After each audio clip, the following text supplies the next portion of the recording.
I am joined today by the wonderful Jeannie Mai, Emmy winner and TV personality. How are you doing today? I'm good. I'm so happy to be here and healthy. Both of us getting through this together, right? Yes, absolutely. Now, I am so excited because this week, Holey Moley is premiering for season 2 this I Thursday. can't believe it's finally happening. I know, this is so cool. What can we expect from the new season? I mean, I've heard that it's holier and molier, but what does it mean? Man, I have to say I've done a lot of shows in my life, but I've never been a part of something this many. I mean, I always loved miniature golf growing up, and it's just that. It's just miniature golf. You don't think any more about it after you're done with it.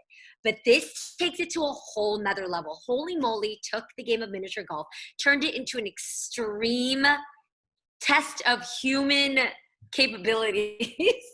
And the best part about Holey Moley is that you are allowed to laugh at people. Absolutely. There's never a wrong to it. It's not shady. We're actually looking forward to laughing to the next crazy person that takes on the next obstacle. There are people flying in the air. There's people who are bungeeing into or zip lining into an actual pole, and they've got to see how sticky their hands can be to actually grapple the pole. There's people running from crocodiles and then mounting them. It's a whole nother show. Well, and I think it's so nice to see how the people on the show are willing to make fun of themselves too. It just doesn't take itself too seriously, and that's why it's so fun. Exactly. And the best part about Holey Moley, if you've watched last season, is the stakes are even higher. They're playing for a $250,000 grand prize if you're the best golfer. But it's not just being the best golfer. You've got to be an all-around competitor. You've got to be a gymnast. You've got to be an athlete. You've got to have a good sense of humor.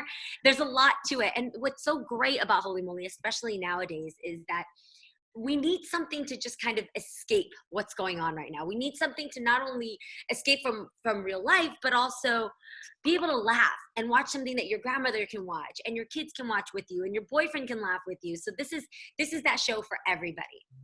Well, and I also love that we get to see not just the silly side of the contestants, but all in the hosts. I mean, you and Steph Curry, I didn't know Steph Curry was this funny. Yeah, well, Steph, first of all, is a professional golfer. He's great at it. And I give him props for coming together with an idea. I mean, as a family man, it makes so much sense. But an idea that, again, unites families together to be able to, when's the last time you could watch a show where the whole family could actually take part in it, And yeah, Steph is a really competitive golfer. And besides Steph, we have so many amazing celebrity names this season. I can't tell you, so it's a major surprise, but some of the most unexpected people you would never think would touch a golf putt, not let alone be there to play this crazy game. Get ready. You're not ready. I'm not. I'm really not. But I'm so excited to see this new season. And I also wanted to ask you, because this is not your only TV project that's keeping you busy right now. You're obviously filming The Real at home with all of the ladies of The Real. What has it been like adjusting to this new way of filming?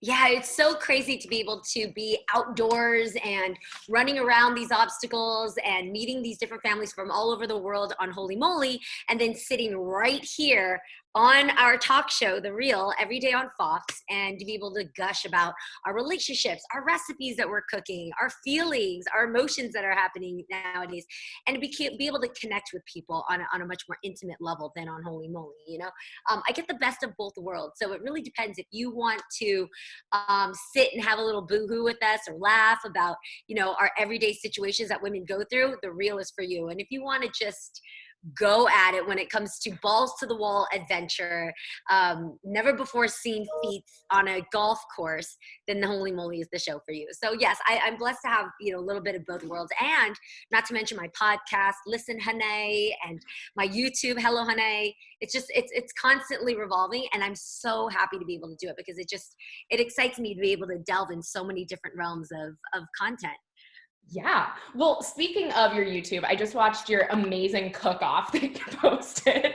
You have been just elevating this content throughout. I'm giving you this look because y'all know what took place at the end of that chili cook-off between me and my brother. And I do hope you know who won. I know who really won. I know I like that. I'm going to go with that. And you just dropped it right there because we all need to just make sure who really won is the question of the quarantine. Now, speaking of just all of these different projects that you're working on, you've also been using your platform for politics and activism, because you wrote this really incredible essay for People about how Asian Americans and people of Asian descent are being treated differently amid Yes. COVID-19. Can you explain what really inspired you to want to put that into words and use your platform for that? Yeah, so we all know that COVID-19 came from Wuhan, China. But what we should remember is that not all Asian people are Chinese, and not all Chinese people have COVID. Since the disease and the pandemic, there's been a lot of misconceptions as to who is the carrier of COVID, who is to blame. And it makes sense. During a pandemic, a lot of people just are afraid, we're confused, we're hearing different things from leaders, there's terminology being thrown around that shouldn't be used. It's correctly called COVID-19.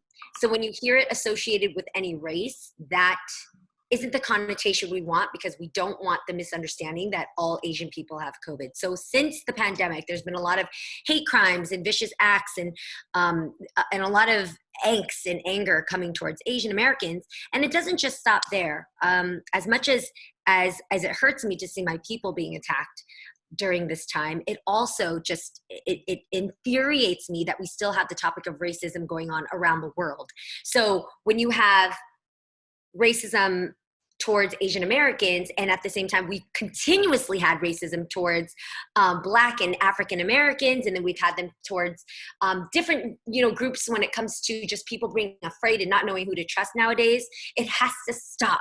We have to remember that we are all we have right now, especially at a time when you don't know who to listen to and who to trust. So the one thing that we can control in our households, in our language, and in our thoughts is to not let our fear turn into racism, because that's going to poison us and hurt us much further than this disease. Because this disease, at the end of the day, we can fight, we can stay in, we can get a vaccine for, but racism is something that putrefies us from the inside out, creates a society that we're all afraid to live in. It transcends down to our generations after us. It's something we have to put an end to, and it starts right here individually, and as we speak out in it together in our households and in our friends and families. Yeah, well, and you really summed it up so well in the essay, because you said hate will get you sick even if the virus doesn't. And I feel like that line just resonates with so many people in understanding what you just so eloquently explained. Yeah, and more than that, I know that right now, we're talking about Asian Americans getting hated on, and we obviously know that's not right. But like I said, we have to understand that racism affects all of us. So just because you're reading this headline, you're reading a headline and it says, a certain person or a group or a race that's being attacked, and you kind of scroll past it, or you shake your head like, oh, that's such a shame. No, that's us being attacked.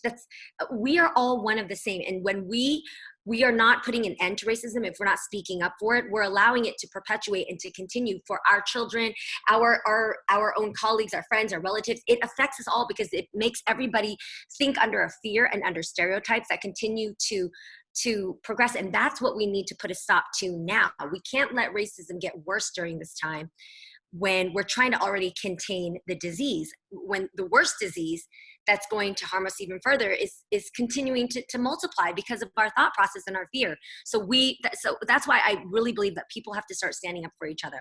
I'm sick and tired of just hearing one group speak for one group. We need to speak up for one another. We need to protect one another, and we need to speak out against racism, period. What does it feel like to have this platform where you can have so much fun at one hand and then also be able to really speak out and influence people at the same time? Well, yeah. Well, that's the reason why I decided to join That's why I decided to join the team of Holey Moley, because I loved seeing how just a love for fun and zany sports, if you can even call miniature golf a sport, but just that fun can actually bring so many different people together. We had people from all over the country that was so diverse. We had young adults playing versus grandparents. We had people of all different cultures. We had different ages as well. And I believe that today, we have the power to make anything as diverse as possible. There's no reason why something should ever exclude a certain person or type. So Holey Moley is one of those shows that you watch and you immediately see a reflection of how the world looks. And that's the type of programming I want to be a part of. Now, before I let you go, I do have to ask you one more thing, which is about Jeezy, because I teared up watching your YouTube video explaining the proposal. It was the cutest thing in the world. So I need to know how Engaged Life a month in is treating you. It's bliss. We're just enjoying every single day of it. I think that as much as we love to just like, you know, cuddle up in it and really, you know, enjoy what we've now created, this next chapter of our lives, we also want to be very mindful about the times and about what's going on around us and what we can do individually and as a couple to make sure to really unite our societies and our thoughts and just not to get too caught up in, you know, engagement is a beautiful thing. But what we're really passionate about is being able to unite our love for our communities and our love for people and mankind and what we can do to put out there to just create a positive message across the board. That's so sweet. And I love the way that he kind of did that in his proposal, is uniting your culture and what you were going to do as your fantastic trip through Vietnam and bringing that together with all of your family members. He's so incredibly creative. I really appreciate that too. And yeah, I'm not surprised, but at the same time, every time I look down at my ring, I'm like, that it brings me back the entire memory. And that's why I'll always say forevermore that getting engaged during the quarantine is really what I never imagined and what I would prefer, because it just shows me that life is not going to stop love. Now, do you have any plans for a wedding, given everything happening with the quarantine, kind of putting everything on hold? No, we're right now just enjoying the moment and just making sure to stay safe, take care of our families, and stay positive through these times. So just enjoying the engagement is enough for us.